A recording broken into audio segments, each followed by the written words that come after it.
Take Review, where four college professors talk film, providing insight, not assigning homework. I'm your host, Jen Bankard, and I'm here with Frankenstein's podcaster. Is he a Hamlet or a Hamnet? It's PT McNiff. How's it going, PT? What an insane movie. Oh my God. I'm doing well, Jen. How are you? That was Steven Spielberg's reaction to one of the movies we're going to be talking about today. I was about to say, I recognize reading that headline somewhere. Where is it from? But so thank you for clarifying that. And that's not even a movie that's anyway. Okay. No, but I'm going to talk about it. So. All right. That's great. So listeners, if we haven't already lost you, it is Fall Film Festival season. Greg teased this at the end of our Summer Superlatives episode, which you should go check out if you haven't already. It's really fun. But he's saying it's film festival season. Let's get going. Oscar season is underway, like in full now. We technically had Cannes in May, early in the late spring. That kind of kicked things off. But this is when we have the sort of gluttony of fall film festivals and so many new movies coming out.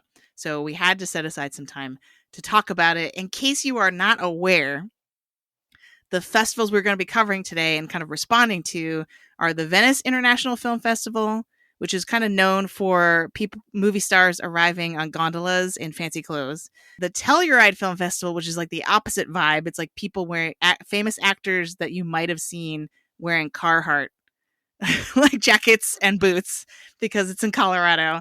And then finally, the Toronto International Film Festival, which is often referred to as TIFF, because it's the acronym. That is concluding. That's still going on, actually. The other two have concluded, I believe. The TIFF is still finishing up this weekend. So we have now some as hard data as we're going to have in terms of the beginning stages of hard data. Yes. Without having actually seen these movies, we have a sense now of what is good and what's not good. So we are going to react to like sort of the news coming out of these film festivals, kind of check in with our hype draft from the spring.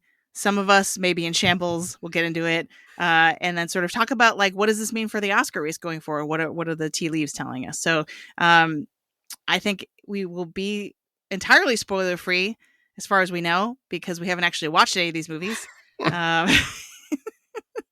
But PT, if listeners think they have no other choice, that's the name of a movie, but to keep listening to us after this episode, what can they do? If after their hunts, they don't want to miss new episodes when they drop, then please follow the Long Take Review wherever you get your podcasts. We host the feed on Jen's Substack at thelongtake.substack.com, but you can also find us on regular podcast applications like Spotify, Apple Podcasts, Overcast, YouTube, and more. You can also follow us on social media. We are on Instagram, Threads, and Blue Sky at The Long Take Review. We are also on Letterboxd. The account is at LTRpod, or you can search for the hashtag LTRpod to see what each of us individually has been watching. Sorry for the implication that Substack is not a normal place to get podcasts. Jen, back to you. It's a newer place to get podcasts, so that's kind of fair. But I appreciate the apologetic shout out. All right, thanks, PT. So I think we're going to try to keep this super simple, and just PT and I will ping pong back and forth with a winner and or a loser. I think we'll start with winners, just to keep it positive for as long as we can, and then move into losers until we kind of feel like we've covered enough. And then we'll kind of have a broader discussion about the Oscar race, and we'll do like a meatier Oscar watch at the end. Does that sound good, PT? It sounds great. All right, let's do it. So I'll let you go first, PT. Who was the biggest winner of these fall film festivals so far? Of the film festivals, of the news that has come out, it feels to me like the biggest winner is Hamnet, which is the new movie from Chloe Zhao, who directed Nomadland, as well as other movies. We don't need to discuss the other movies, but Marvel's The Eternals was her most recent project. And she's also currently doing a reboot of Buffy the Vampire Slayer, I believe, for TV. That's neither here nor there. But she directed this movie with a bunch of big names behind it, both Sam Mendes and Steven Spielberg. have produced it. It is based on Maggie O'Farrell's novel. It is around or about it's a fictional story about the life of William Shakespeare and his wife, Agnes Shakespeare, following the death of their son. Jen is holding the book, which probably she did. She started doing a little while ago. She didn't know I was quickly reading the Wikipedia page to make sure I had the summary correct. But I was doing that. Yes, so it revolves around the Shakespeare family and around the time when he's writing the play Hamlet. But the movie is called Hamnet for reasons I don't know if I want to say, because maybe it's a spoiler. I don't think it is. So the thing I've heard, because in true me fashion, I have owned this book for a while and have not read it yet, but I will by the time this movie actually comes out. I believe that's at least the plan. But apparently back in the 17th century, Hamnet and Hamlet were two different spellings of the same name. Like this seems like a Old English kind of Jason with pronunciation a Y, Jason problem. Without a Y. Yeah. Even though I've heard many critics be befuddled by this because they're like, but Hamlet sounds nothing like Hamnet. There's a consonant that's different at the end. But yeah, so we're just going to have to go with that. But I guess that's. And then the other wrinkle is that I think this was David Canfield who recently left the Little Gold Men podcast, and he was a fun employed guest on the Prestige Junkie podcast with Katie Rich, his former colleague at Vanity Fair. It's very complicated. And he was saying that in interviews with people who made the film, everyone was calling the Agnes character Agnes. Oh, that's funny. And I'm like, oh, great. We're just there's always one pronunciation discrepancy throughout award season. I think it's gonna be this. Like, there's gonna be some people saying Agnes, some people saying Agnes or whatever. Anyway, but apparently that's a similar thing where it's like the old Englishy roots are for the name Anne Hathaway, which is how most people know Shakespeare's partner. So I was gonna say Agnes is not the name of Shakespeare's wife. I did go to Stratford upon Avon in the last few years, and I saw a lot of things about this, and they were mentioning Anne Hathaway a lot, but not the Anne Hathaway we know in Oscar season, the Anne Hathaway who lived a long time ago, who married him. Yeah. So I wonder if her parents did that knowingly. Anyway, so the word on the street, the more important thing about the buzz is the word on the street is that this movie is emotionally devastating. It premiered at Telluride and was probably the biggest talk of not just Telluride, but I think this movie overall, this is a great pick, PT, because this wins the 3 fall film festivals so far. Like people are just like, yep, Hamnet, great. There were a couple people who feel uncomfortable confronting their own emotions while watching this movie, but those are the only detractors, I think. The people who feel like it's made them feel too many things, and they didn't like that. That it's so much of it's too manipulative and a tearjerker in a bad way. Right. But yeah, it seems like it's really good, and it's also playing in Toronto, and there is currently speculation that it could get one of those top prizes, the audience award, or one of the other prizes. That is usually a good sign for setting up the Oscar race. Now, unfortunately, the big drawback is the 2 main actors who Jen will have to deal with for the course of this season, who are Paul Mescal and Jessie Buckley, both from a nation that shall not be named, that isn't England. And is in fact another island nearby. So my condolences, Jen. You do not dodge this bullet. You're going to have to deal with them. Whatever. I love both those actors. Don't listen to PT. It's all slander, per usual. He has nothing else substantive to say, so he has to go for the low hanging fruit here. Anyway, apparently they're both great. Jessie Buckley, a lot of buzz for Best Actress. The closest thing I've heard, and I will note, that while her defense is sloppy, her statement is true, that I don't have much to say, because I've listened to like a fraction of the content, or read a fraction of the content that Jen has about all of this. But from what I have heard, like, Jessie Buckley, Best Actress, is a nomination is a lock, and people seem to be confident at this point that it would be a win. Now, we've had that level of confidence in the past when I think condolences to Antonio, because I'm going to mention Kate Blanchett in Tar. Once that hit festival season, everyone's like, it's done. Like, she's going to win, which did not happen. But so who knows? Maybe it won't happen this time either. Something else will bubble up or reemerge. But yeah, especially Jessie Buckley. But I mean, not to get ahead to Oscars watch, it seems like this movie will be a big player. And there's, as a spoiler for maybe a slight spoiler for what we're going to be talking about going forward, there have been a lot of movies that have sort of been in a locked box where it's like, what's happening? And this seemed to be the only one where the box opened and everybody was like, good, like move it forward down the line, as opposed to Yes. a contingent to a wide swath of people going, uh-oh, like, nope, this isn't going to be it. And I think a lot of people, because of like what you said with Chloe Zhao being ground through the Marvel machine, I think a lot of people were kind of underestimating this movie, or saying, oh, like, this is a beloved novel, Chloe Zhao, former Oscar winner, sure.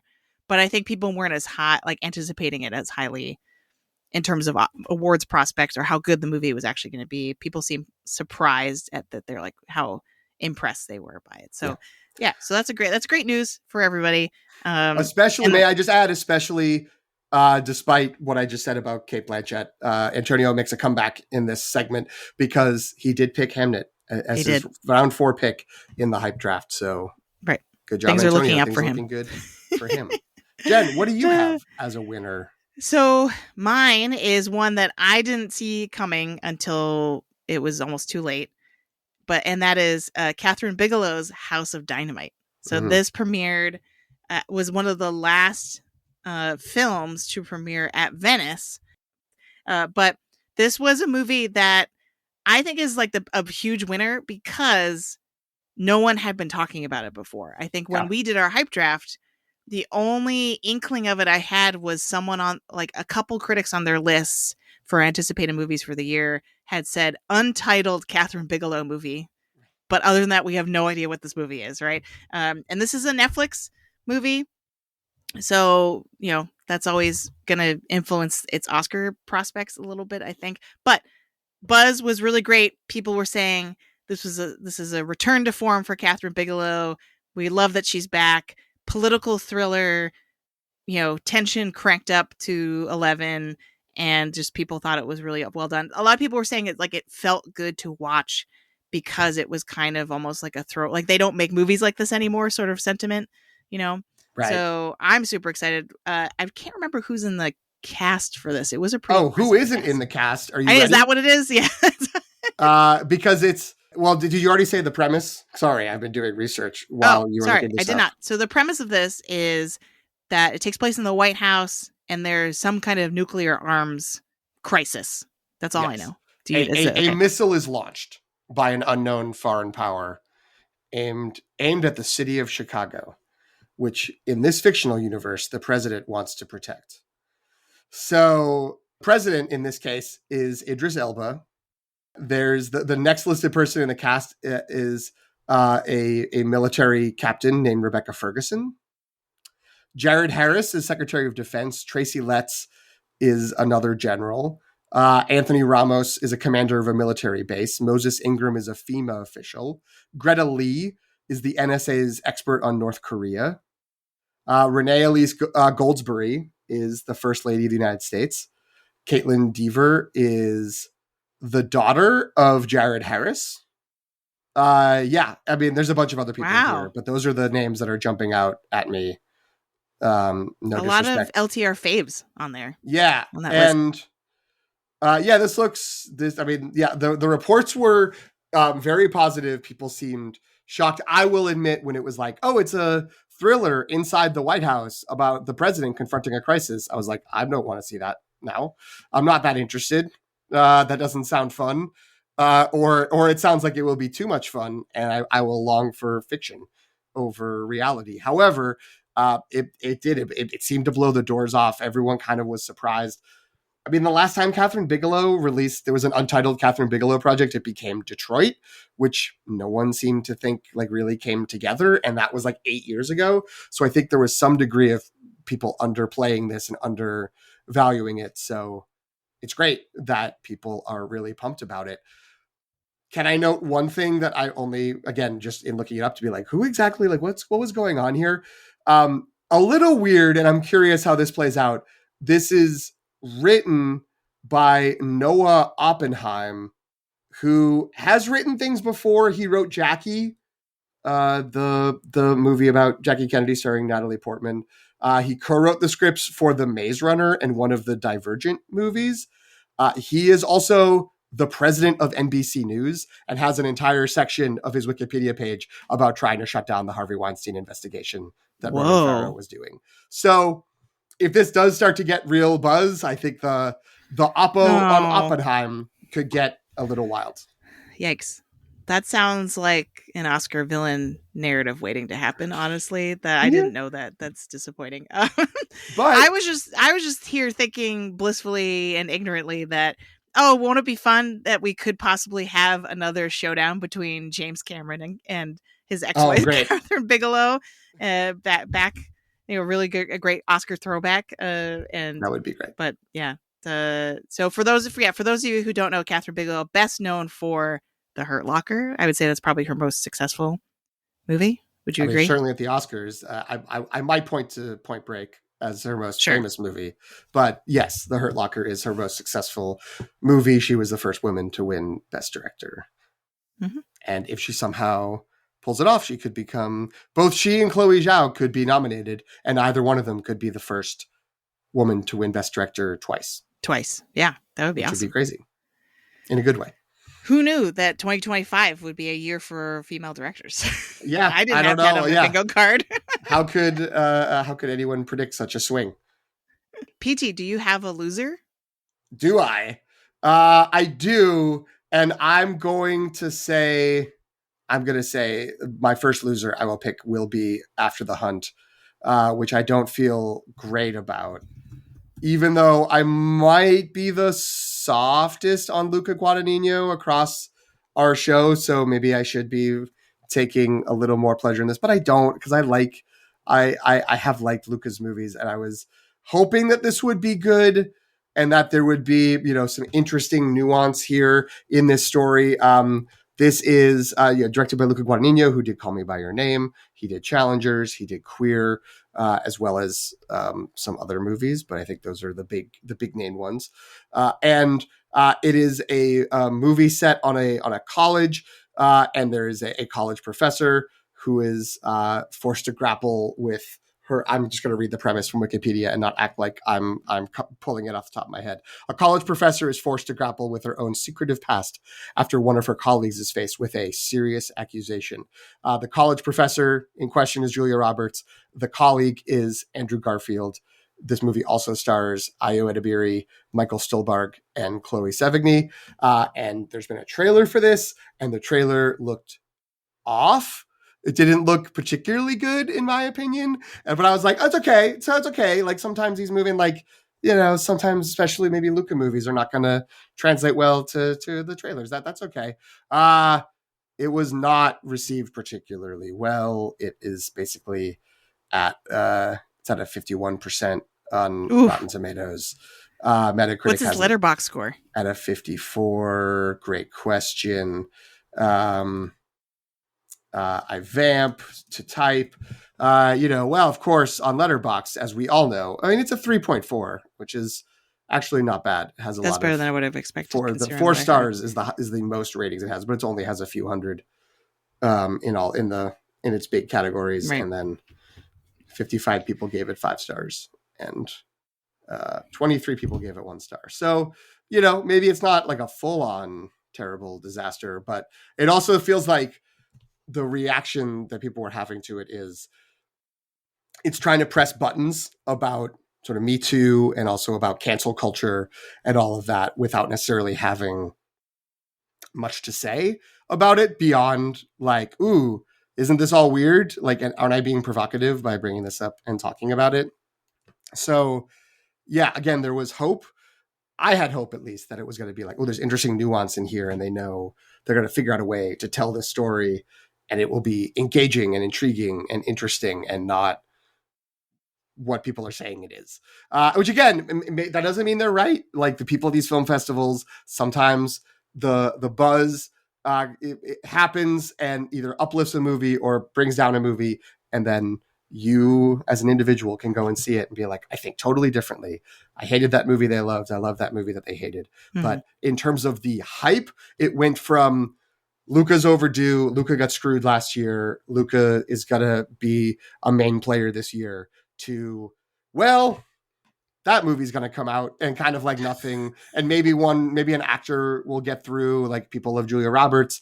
Maybe she'll end up with like one nomination out of this or something. But even the Julia Roberts hype, I feel like has plummeted, because I think not only was this movie number one on pretty much every Oscar pundit's list before film festival season started, that people were saying Julia Roberts could win Best Actress, like that she could really come in and dominate the Best Actress race.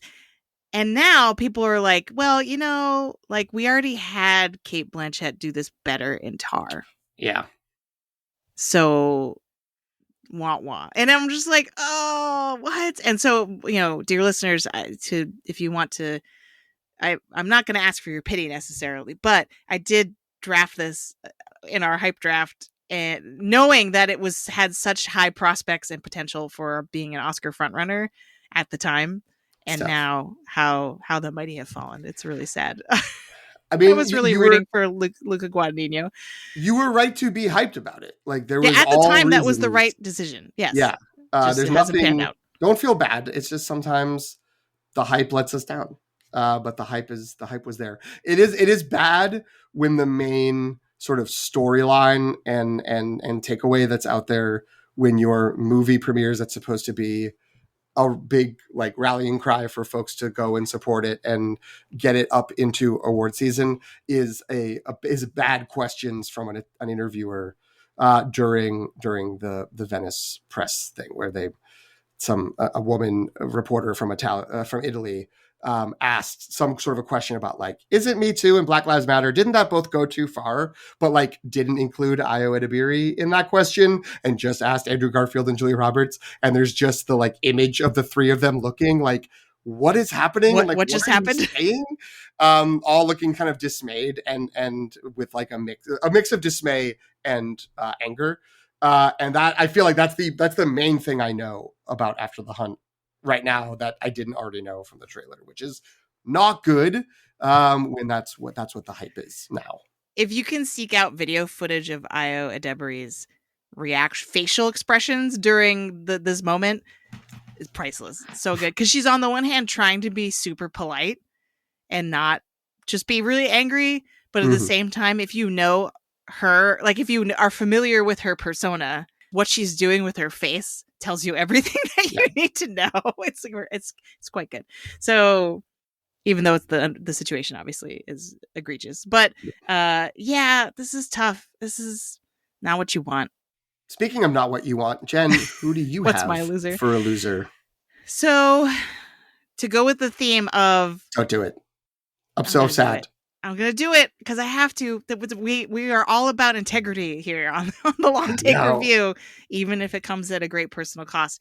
So to go along with the theme of my hype draft is now burst into flames, my other draft pick, Guillermo del Toro's Frankenstein, which if you listen to that episode, I recall saying, I am drafting this movie because for my own sanity, this has to be good. I need this movie to be good.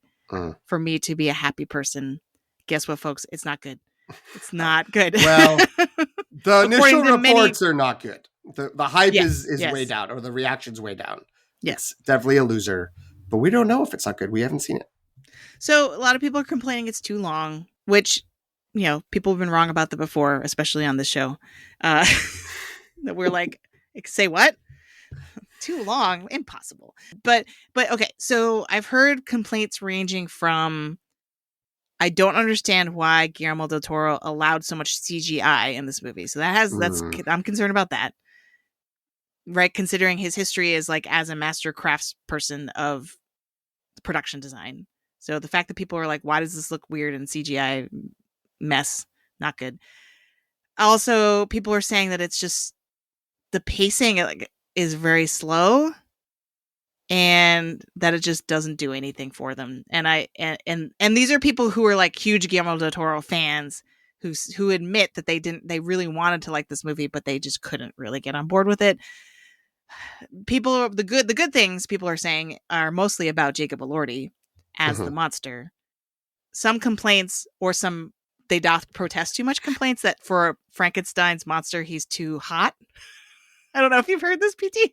I mean, I haven't, but that's pretty funny. Yeah, it's really funny. That like he doesn't look monstrous enough. He looks too handsome for a monster. So that's it. That was mostly Awards Watch podcast. I think Eric Anderson was like, I'm gonna have to go sort out my feelings about Jacob Elordi as Frankenstein's monster. Like, but anyway, so yeah, it sounds like this didn't hit.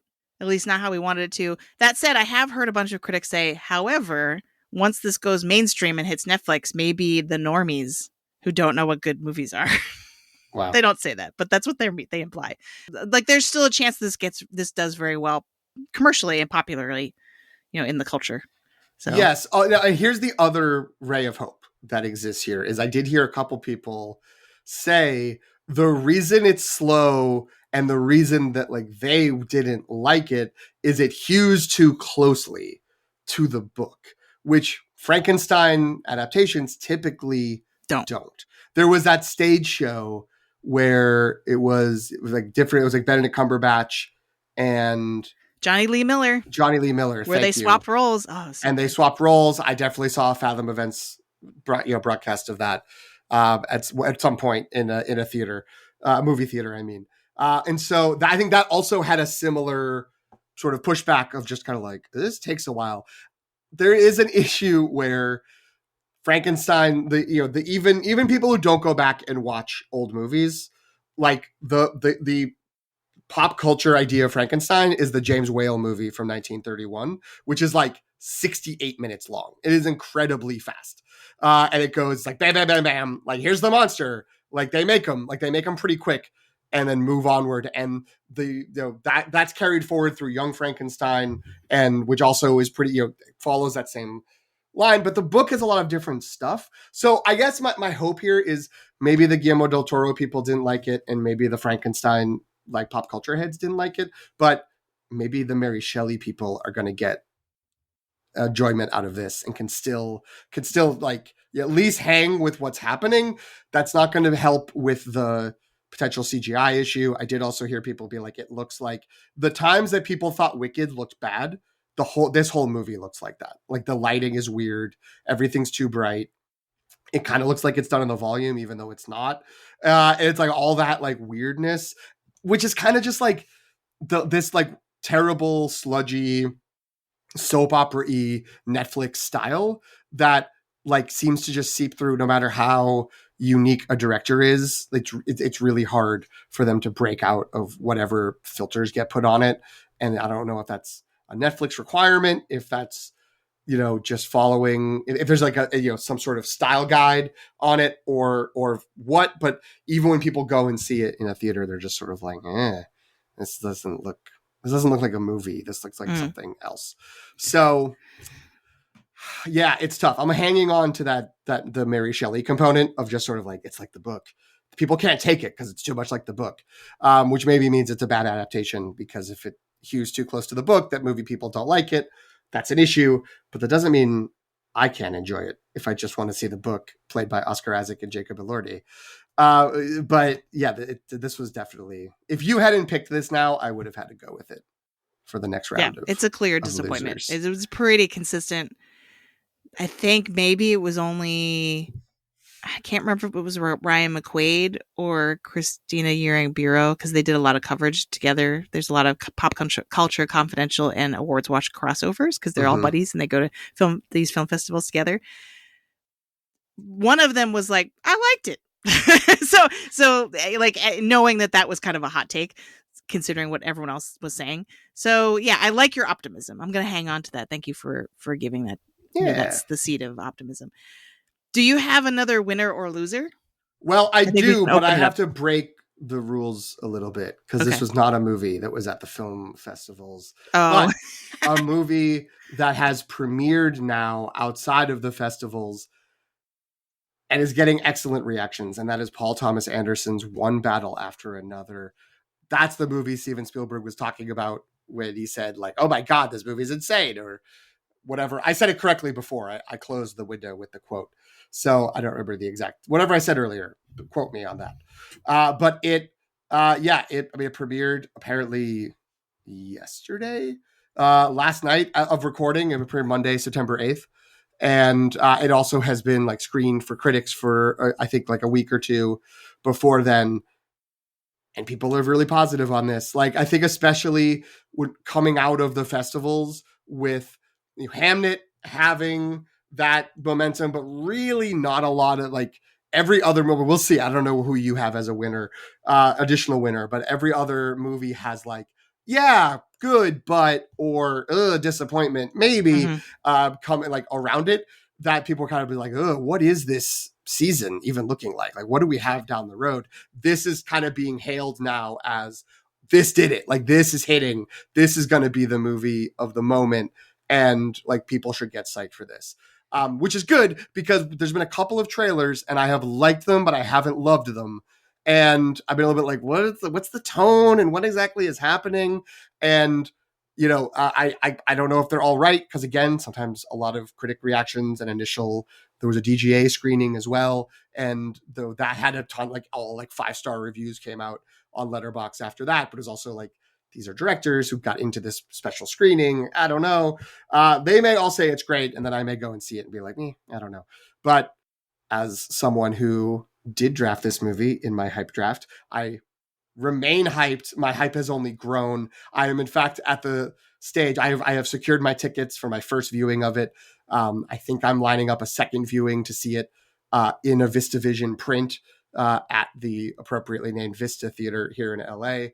And I'm at the point where I need to like try to downgrade my hype because it's getting too high now after all these reactions. I have to start to be like, okay, this probably won't be as good as everyone says it is, but what if it is, Jen? What if it is? I know. That would be amazing. I love Paul Thomas Anderson. So yeah. I similarly was not that into the trailers. I was like, this looks like a fun, quirky Leonardo DiCaprio performance, but otherwise I'm not sure what's happening all around him. But I believe in Spielberg. I trust his taste. So, I think that, this could be it. And people were actually not really counting on this much because it didn't have a fall film festival premiere. Yeah. Right. They're like, well, this movie is just coming out. What? Like, it's not premiering anywhere. They must not believe in it. They're just going to try to sell it to folks. Yeah, for sure. I think that was the consensus was like, well, clearly this is not. I think Ann Thompson probably said this is more a commercial play because it's not premiering at a festival, and just based on the trailer, it looks more actiony than maybe we expect from a Paul Thomas Anderson movie usually. Anyway, I have another loser. Okay. And you have no more winners. You're out of winners. Well, so I only have. Okay, fine. I do have a winner, but I added at the last second an inconclusive category because a lot of my maybe would be winners are actually somewhat inconclusive because the reviews have kind of been split. Yeah. And I don't know what to make of it. But one that's like slightly more positive in that ratio of like, it's not quite as split is The Smashing Machine. Yes. And this is the one that Greg joked. If you were a loyal and dedicated listener to The Long Take and you made it all the way to the end of our summer superlative, Greg dropped the bomb because I think it had been published while we were recording that The Smashing Machine, a movie that's a biopic about an UFC fighter named Mark Kerr, I believe is how you say his name, played by The Rock, and Emily Blunt playing his wife, had a 15-minute standing ovation. Which the standing ovation, so did Frankenstein. So, you know what I mean? Like it's not necessarily indicative. Sometimes it's respect for the people in the room, more than for the movie itself. Like the standing ovation meter can be a little misleading sometimes. And sometimes it's how slow the cameraman's panning over True. all the people who were there from the movie. But I haven't watched it, but I did see a bunch of headlines that Dwayne "The Rock" Johnson was just weeping because of the ovation and the reception to the movie, which was a big and story. People are declaring he's definitely getting nominated now. Like this is happening. Yeah. We're gonna have to deal with the campaign for this movie all season. And he and Emily Blunt are just gonna be everywhere. But yeah, so I think, and the other piece of news that nudges this more in the winner category for me, whereas before I found out about this, probably would have been more inconclusive because some people were like, it's not good. So like there are negative reviews about it, but and yet it got all this praise. It won. Benny Safdie won the Silver Lion, which I believe is the directing prize. We might need to fact check that. This is at Venice. Yes. So Venice is the only one of these 3 festivals that actually gives like. You are correct. Silver Lion, an annual award presenting for best directing achievement in a feature film in the official competition, and it did go to Benny Safdie for The Smashing Machine. Interesting. So that I think people were maybe surprised by. I was surprised. Yeah. The other winners, I believe, are Jim Jarmusch, who did. I'm looking right at it if you want me to read it. Okay, you can just say it. Although I love the idea of you trying to guess it. I think it's father, sister, mother, brother, or so. Very close. Father, mother, sister, brother. Okay, thank you. A comedy drama anthology. Right, which no one was really talking about before now, but now it's a winner, so people have to talk about it. And then the other one, I believe, was I think a film about Gaza, the voice of Hind Rajab. Thank you. It follows the killing of Hind Rajab, a 5-year-old Palestinian girl who lived in the Gaza Strip and was killed by the IDF during the recent invasion. Or one of the recent invasions, I guess. But yes, that won the grand jury prize. Special jury prize was Below the Clouds, a documentary from Gianfranco Rossi. Did they announce any of the acting prizes? Because Venice gives out. Volpe Cup for Best Actress. I apologize already for mispronouncing. Jinjili Lei for The Sun Rises on Us All. A Chinese drama movie. And Volpe Cup for Best Actor was Tony Servillo for La Grazia, which sounds... That's a Paolo Sorrentino movie, right? Italian, yes. People Sorrentino also didn't like that one. They apparently liked Tony Servillo. Right, so... for acting in it. And the best screenplay was for a movie At Work, a French drama, written by Valérie Donzelli and Gilles Marchand, or Gilles Marchand. I don't know. I don't know anything. I don't know how to pronounce anything, folks. I liked hearing you try, nonetheless. All right. So do you have either a loser or an inconclusive? I guess, well, this is good. I guess I'll say inconclusive. I was going to put it in loser, but with like an asterisk. And that is for Noah Baumbach's movie J. Kelly, which... this is why I created this category. Yeah. Okay. I'm glad. Slash, I'm sorry, I'm taking it from you. But this is a movie that stars George Clooney as a movie star very similar to George Clooney, and who is kind of like sad that even though he's really famous. And his manager is played by Adam Sandler, and there's some other people in it, and Noah Baumbach, who has made many movies over the years. Most recently it was White Noise, which didn't really make much noise, so to speak. But Marriage Story, which did get a lot of nominations and a win for Laura Dern, who is also in this movie, in J. Kelly. And it premiered at Venice, and all the word out of Venice was not good. This movie isn't good. It's pretty bad, actually. And this is a flop, and don't pay any attention to it. And then everybody who works on this movie got on a plane in Venice and flew to Colorado to go to Telluride. And everyone in Telluride was like, brilliant. This movie's a masterpiece. Everybody should love it. So is that just like the difference of the kind of people who are in Venice versus Telluride? I'm probably, I probably would like to think that I could be more Venetian than I am Coloradan, but I think I am more like Telluride people. So I remain a little bit like, okay, this could be exciting. It kind of sounds like the Noah Baumbach, George Clooney, Adam Sandler version of the Judd Apatow Adam Sandler movie Funny People, where it's like, here's a really big name person playing a heightened version of themselves who's sad about how famous they are because at what they do. And that movie was interesting. I think ultimately a failure at what it tried to do, but is a fascinating failure. And if that is like what like the floor for Jay Kelly, at least I'll be interested. It is another Netflix movie. So it's interesting in that Netflix had these two movies in Frankenstein and Jay Kelly that they were like, bam, bam, let's go. Like, we've got our front runners. And now they've both taken big hits.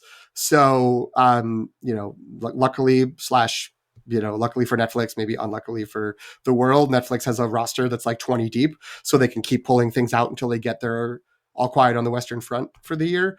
But it's interesting that I feel like these were the two sort of pivot points of upheaval, maybe along with After the Hunt, where it was like people thought they knew what was going to be coming down the road and happening, and now maybe the ceilings are a lot lower for these movies.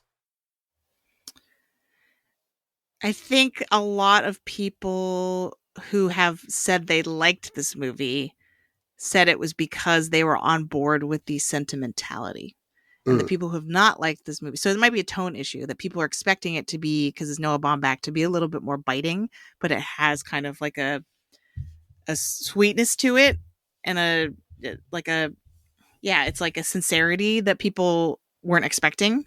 And apparently, like, you have to be on board with that to be on board with the movie. So yeah.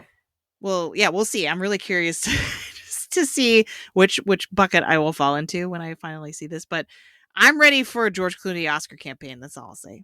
And Adam Sandler. Like that sounds great.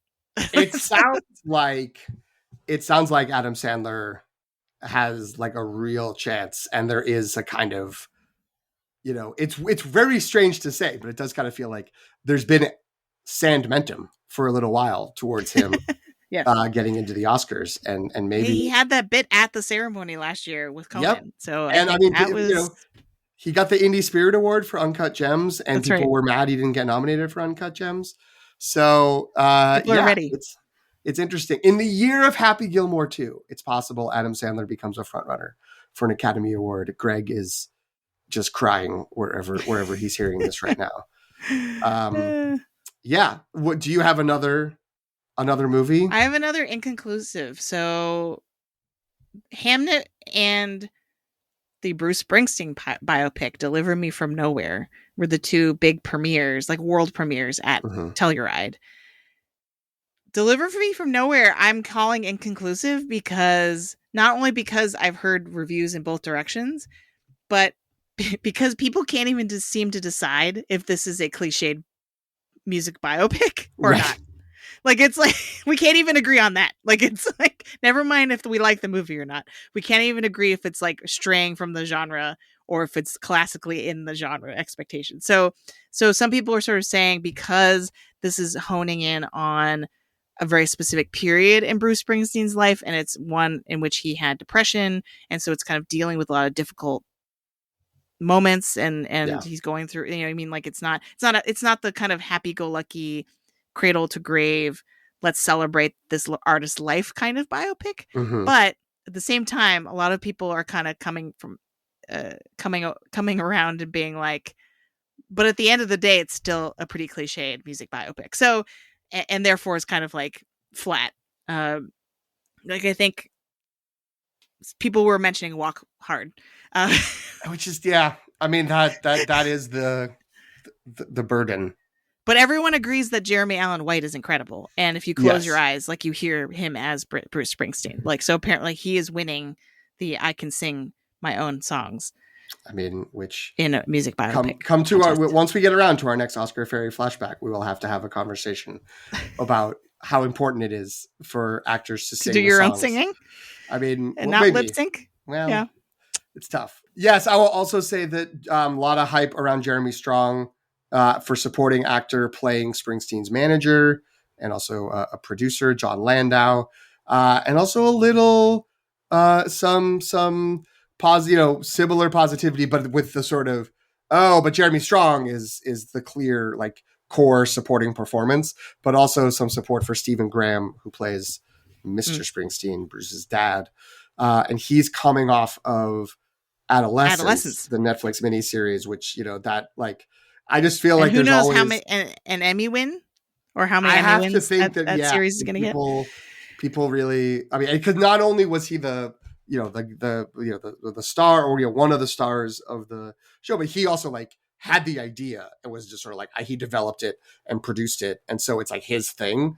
So I think he gets something. He gets some Emmys for that, and I think there's so much goodwill towards him. It could be a McConaughey-esque like, oh man, yeah, like what about that guy?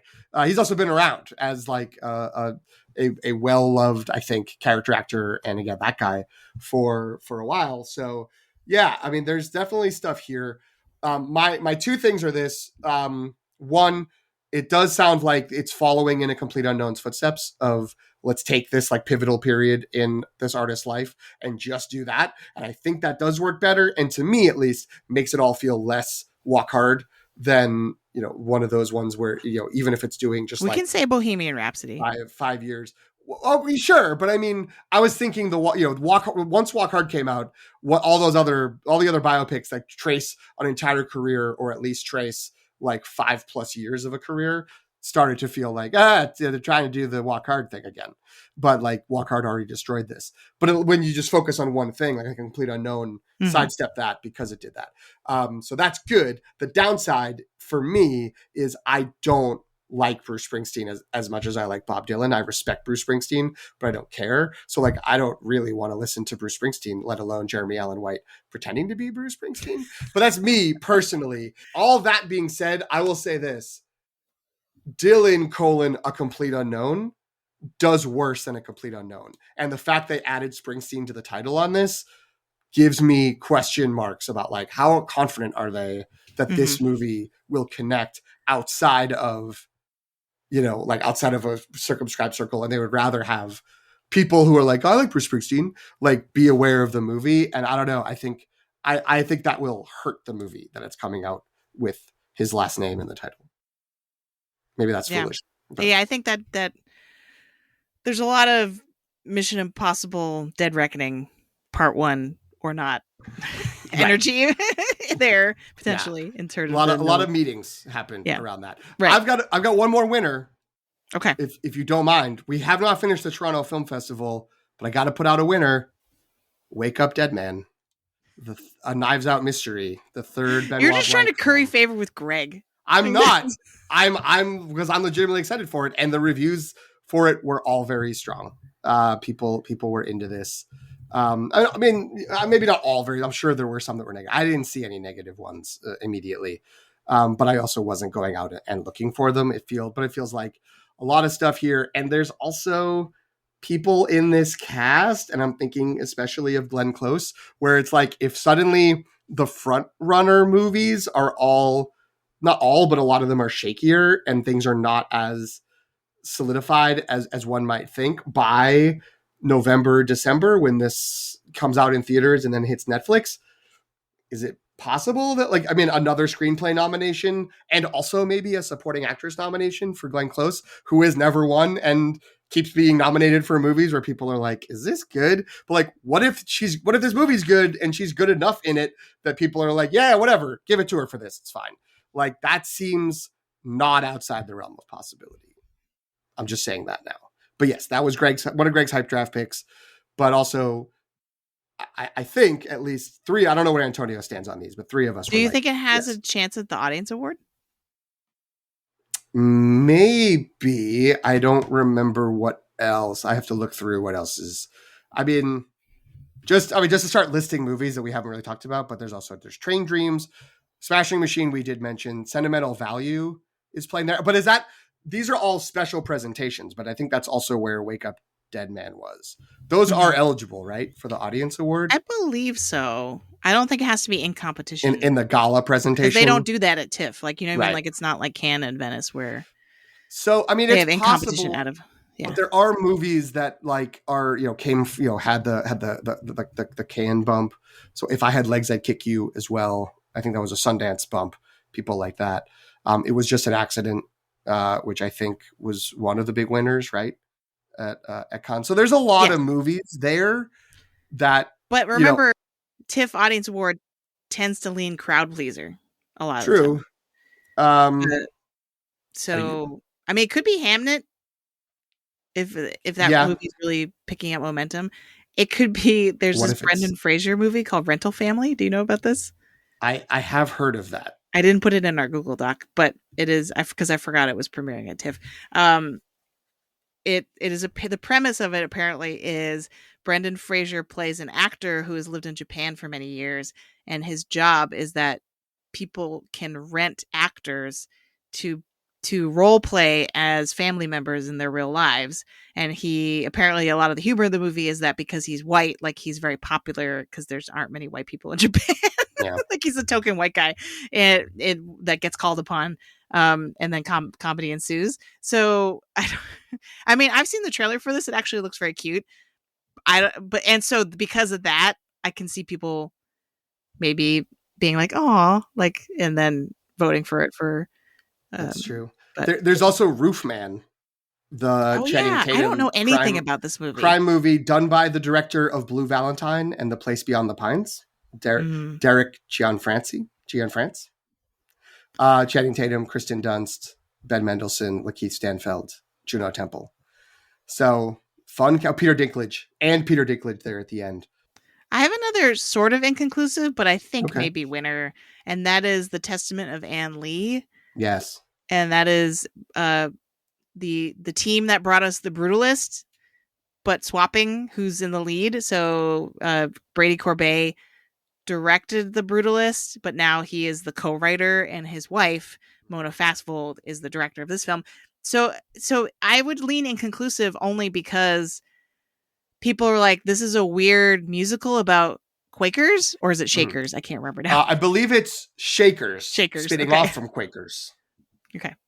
But because it's like sort of a musical, and because it's like a historical drama about Anne Lee, who is this leader in the Shakers, apparently, that I think people are into it, but maybe they're just kind of a little confused by it because of just the genre, like because of the genre factor in terms of they don't know what to do with it. So I don't know if that means it'll be good or bad or successful or not successful, but people seem generally positive about it. Yes. It also tentatively so. Right. There seemed to be a little bit of like, I mean, obviously because they worked on it, but like there's a little bit of The Brutalist where they're like the first half of it, people are like, I was way into it and I was blown away. And then it's kind of dicey what people think about the second half of the movie and how that goes. And maybe that's where things get a little stranger or the story goes in. I don't know. I don't exactly know what it was, but that was the general thing that I heard. But, that it's Amanda Seyfried. I don't know why I wanted to say Seyfried. I think this is another one where people just decide how to pronounce her name and everyone says it differently. But I think it's Amanda Seyfried. Okay. That she is now like in that conversation, like up with like she's replaced maybe Julia Roberts in that like, oh, best actress, like get her in there and we'll see what happens, to the point that apparently there was a review bombing of this movie on Letterboxd with a bunch of people. Like at one point I saw after it premiered that like the graph was like a dip, a reverse bell curve. It was just like a half pipe. It was a bunch of 5-star and 4.5-star reviews, and then a bunch of half-star reviews. And the speculation was it was Ariana Grande fans who want her to win Best Actress for Wicked for Good, who were attacking the movie because they started to hear Amanda Seyfried's going to be her main competition. Right. Because she's singing also. Because she's singing, right, and so also direct competition. That it's sort of like this is a movie that broke through in the discourse where they heard and they know her because she's been in Mamma Mia, she's been in Mean Girls. Like even if you don't Some really lame is follow erasure right movies. there, but okay. Yeah, a movie I still haven't seen, so that's probably why. But, What? well, I was thinking, what are movies that people who might only like movies to support their favorite pop Oh, star sure. would Yes. still have seen? And so I was thinking Mamma Mia and Mean Yeah. Girls. Oh, She's been in okay. plenty of great movies. She was also in Mank and was very good in that, for whatever that's worth. Anyway, should we do our broader Oscars watch? Yes. Okay, let's do it.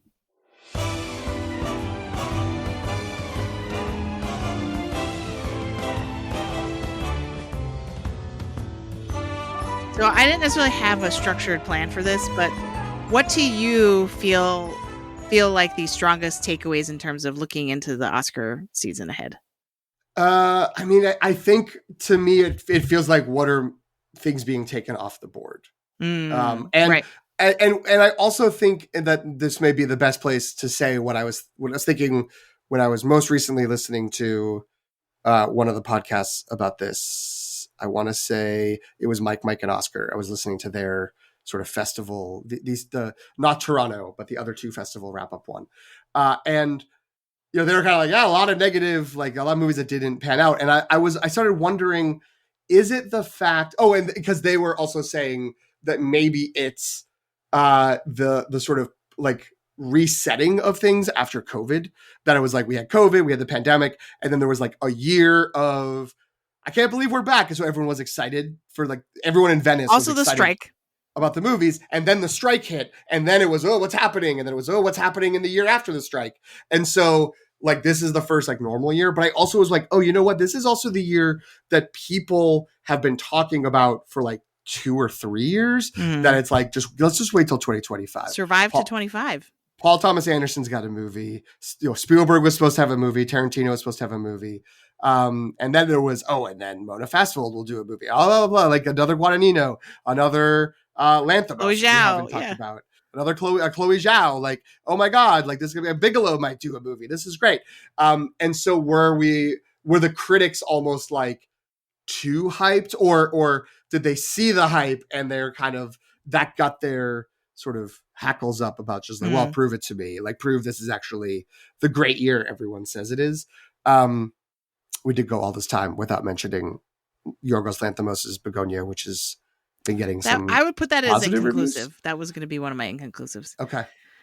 Because I guess maybe I thought it didn't look good, but it looked like it would be more Kinds of Kindness, a movie I liked. So I looked, it would be a movie that I would like, but that it would be like, this isn't going to go anywhere. But then people were like, actually, this could actually have some stuff here. So yeah, a lot of critics were saying that it's more straightforward than other Yorgos movies, and therefore maybe more. I think the thinking was that then it would be more accessible to the broader Academy. But then for every person who said that or something like that, there was another critic who said, "This is disappointing for Yorgos because it's like too over the top in terms of the political, like too heavy handed with the political messaging, and kind of playing back some things from Kind of Kindness in a way that people didn't like." So I was gonna say Yorgos famous for his light touch, right? So people are like, how could he be so heavy handed now? Yeah, no, it was confusing because some people were like, oh, this could be more accessible.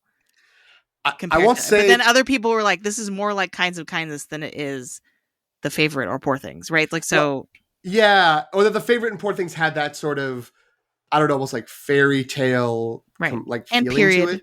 And this doesn't have like the lobster or dogtooth either. So I can see how that makes sense. I will just say I did make the mistake, and I won't reveal any details about it. I made a mistake of reading a synopsis of the Korean film this is adapted from. And I was like, oh, I don't know if I will like the final act of this movie if it goes to the same place, because it seems like that feels like a mistake for what the first 2 acts are. But I will gladly go see it. Anyway, that was a tangent of a tangent, and we were supposed to do this faster. You were just trying to sneak the movie in. Go ahead. Well, no, I started talking about all the movies that were being hyped about, and then I realized we hadn't talked about it. But I think that, maybe the hype of 25 is backfiring a little bit, or is causing people to sort of be like, maybe these aren't that good. But I think it's more that pieces are being moved off of the board and it doesn't mean they're off for good, but they're off to the side.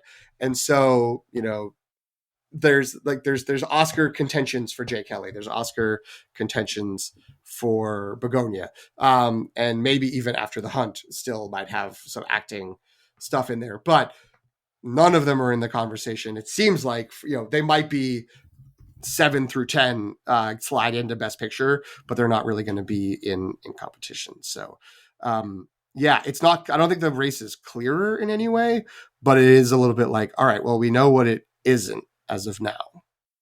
We know what isn't in there. Right. Other than Hamnet, which I think has emerged. Well, that's what I mean. Like, Hamnet. And it's like Hamnet and then everybody else. Well, one battle after another. Let's not turn away from it. And and then it's kind of like, all right, so those two. And then as a leftover, of course, Sinners is still there. It feels like, well, Sinners is just as strong. Like, it wouldn't surprise me if we come around to whenever is the episode after the Oscar, whatever the March, I don't know, 11th, whenever we might do that. I forget when the Oscars are this year. But if we're sitting around March 11th and we're like, hey, you know what this year was like? It was like Everything Everywhere All at Once. This movie came out early in the year. Everyone loved it. And then it just suddenly won like 7 awards, and it's Sinners. And that's what happens. Like, that's what feels the most, I won't say the most likely right now, but that's a narrative that makes sense. It's that narrative. It's the second woman director narrative for Chloe Zhao, maybe Catherine Bigelow, but one of those, or it's Paul Thomas Anderson's time. Those feel like the narratives that seem in play and seem like the details are all in place. I don't know. What are you thinking? What are you thinking is coming up or has come through? There's a pattern, even though I think there isn't a clear consensus about the Best Picture 10. Like, if you go listen to the Big Pictures breakdown and they try to do a quick, what do you think is in the Best Picture 10 right now? They named like 22 movies. Yes. And then they're like, we don't know. But I think that the pattern that I can see emerging from the response to a lot of these movies is we love the acting performances, but we're pretty lukewarm on the movies that they're in. I heard versions of that kind of critique over and over and over. Whether it's, well, but we love Jeremy Allen White. I don't know about this biopic. We love George Clooney and Adam Sandler, but I don't know. We don't know about Jay Kelly. So I think that translates potentially into a Oscar year where the acting categories don't line up with the Best Picture 10. Yeah, that's right. You know what I mean? We no longer have that like linkage, and maybe even, true for Below the Line as well. That idea of like, we have 10 movies and they take up 90% of the nominations, the 10 Best Picture movies, like that may not be the case. I will also say the other narrative that we haven't really discussed, because these were not at these film festivals, they're from earlier, but it could be like another Parasite type, like let's do an international movie. Let's make you feel a little better about the hype draft here at the end. You still have sentimental value, and there is a possibility that movie is just, that wins everybody over, and people are like, international voting body in the Academy, like, this movie is great. This movie is speaking to us. This is the time. So yeah, I think I don't think we can list a top 10, but as of right now, like, I think we can look at, like, it's clear what the 10 are, but if we say the top 5 are for Best Picture are Hamnet, Sentimental Value, Sinners, One Battle After Another, and I feel like there was a 5th movie that I was thinking of that I forgot. That was House of Dynamite. Winners. It could be, it could be House of Dynamite. But then it also could be, because oftentimes if you think about bad reviews can't stop, that's the music biopic. That's true. But I mean, but that's a question of whether that would, that could get into the lineup, but would it be one of the 5 biggest contenders? I mean, it could be like last year where there's, again, that movie, Honora was that movie where it was like, are we sure this is going to win? Like, it feels like it's been the front runner for a while, but are we sure? Right. Which again, that could be Sentimental Value this year. We didn't mention Sentimental Value purely because it premiered at Cannes, but it's played at all of these festivals that happened in the past few weeks. Yeah. But it's interesting because it is kind of doing that sort of like chugging along, still going strong, kind of lurking in the background. And a lot of times those movies dodge the early frontrunner curse. And then they're like, we're here. We've been here the whole time. Right. And then they can say, and that movie is going to be really interesting because the cast it's Joaquin Trier, who did The Worst Person in the World. If you don't know what cinema value, the pedigree of cinema value is. But the cast is kind of split in terms of like Swedish actors that are largely unknown to American audiences, but then also Stellan Skarsgård. But also Skarsgårds. Skarsgård, yes, like that everybody knows. And Elle Fanning, right? So and like a lot of it's in English, though it's so it's like it's kind of got it both ways. Like it's an international feature, and so I don't know. I'm just that's my last hope for my hype draft. If that movie goes all the way, I maybe will be less upset about After the Hunt. I will still be devastated about Frankenstein if that's tough. The reviews are true, but at least that'll make up for After the Hunt a little bit. Oh, of course, and will Elle Fanning pull off the Jamie Foxx or the Scarlett Johansson of a lead nomination and Al Pacino, a lead nomination and a supporting nomination the same year for Sentimental Value and Predator: Badlands? I mean, we'll have to see. We'll just have to find out. Also, we can't sleep on Marty Supreme. That's true. There are movies that we haven't talked about that are still around the corner. Yeah, and Wicked for Good and Avatar Fire and Ash. Yeah, so there's not enough room for all those blockbusters in this lineup. Something's gotta go. Well, I mean, you know what I mean. But wait, what are you counting Sinners as a blockbuster? I don't agree. I think Sinners would be in as an arty movie, even though it's a blockbuster. I think it's a vampire movie, though. But I mean, it has too much social commentary. And it made a lot of money. Sure, but it's not like Top Gun Maverick. You know, sure. No disrespect intended. I don't think anyone thinks of it as just like it's a big action movie that we liked. It's there's more to it. I don't know, but that's it's interesting that it does seem like it is possible. There could be a Wicked sequel, an Avatar sequel, and a vampire movie that makes it in, and then like Weapons is I feel like Weapons is the second movie already released that would like people are like, we love this movie. Like all due respect, I know Greg would chime in were he here and say The Life of Chuck could make a resurgence. Maybe. Jen is not agreeing with my maybe. I'm trying to be polite. But I was doing that silently so you wouldn't throw me under the bus on air. You can cut it. But maybe. I don't think that's likely.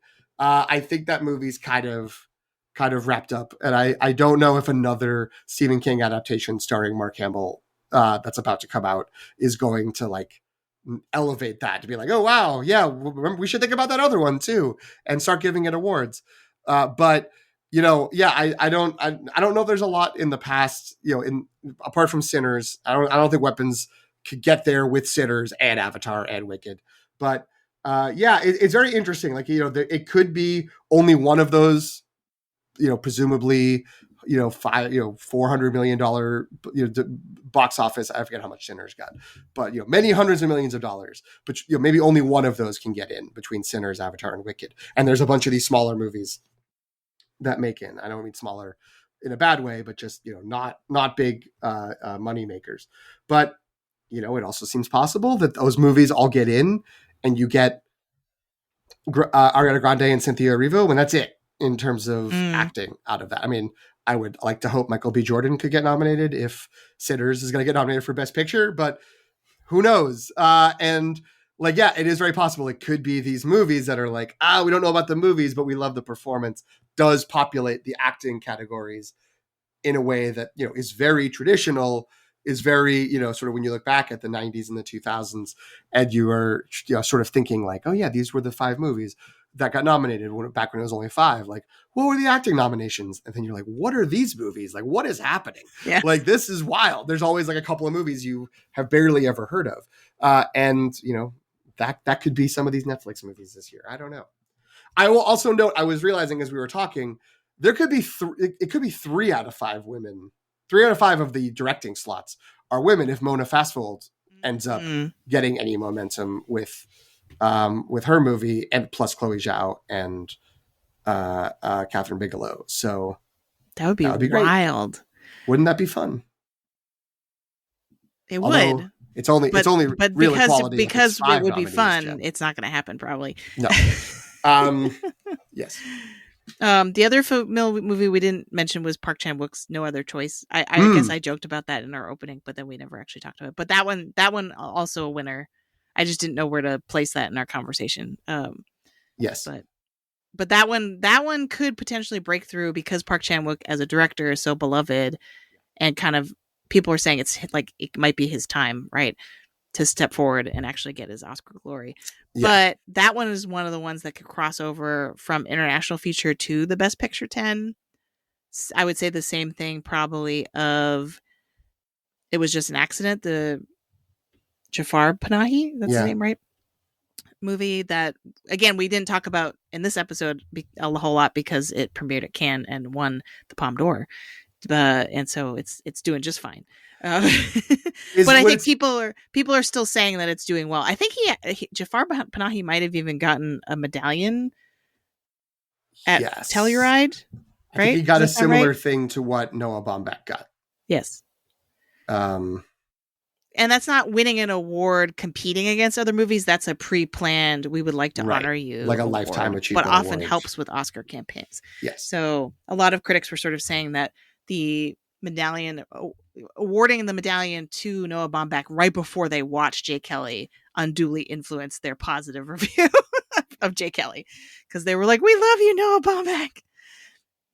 And it was and that the meta narrative is actually more about him than it is about George Clooney, which I thought was really interesting. Like also like a director reflecting on his life's work. Yeah, I feel like there was less talk about these, but there's a new Kelly Reichardt movie called The Mastermind. Right. There's The History of Sound, which kind of was hyped for a little while, but then seems to wasn't talked about as much. Yeah, and there's what's the one with Jennifer Lawrence? Dear something? Dear My Love? Die My Love? Die My Love, I think. I think that's, people aren't talking about that anymore. They're not, but I thought they were maybe thinking like Jennifer Lawrence. It's all about Rose Byrne and If I Had Legs, I'd Kick You. There's only room for one traumatic motherhood movie in this Oscar season. So and potentially Conan O'Brien being nominated for Best Supporting Actor, which I don't think would happen, but that would be amazing. Especially if he's hosting. How would they work that into the ceremony with him hosting and being nominated? I'm sure they would do something, and they would have to. Fantastic. I don't know. But yeah, it's an interesting looking race. I feel like there wasn't as many explosions, I think, as we thought at these festivals. So it'll be interesting to see how things develop. Yeah, more to come. Indeed. Yeah, we got to find out the TIFF Audience Award winner, and there's still the New York Film Festival. And all these movies actually have to come out. Right. We have to see them. Watch. Yeah, we have to watch them. Yes. Well, PT, thank you so much for indulging me in all of this award season talk. It's been a minute, so I was very excited to do this. And I've just been soaking in all the award season coverage. It's been fantastic. It's been very soothing. And where can folks find you and the show?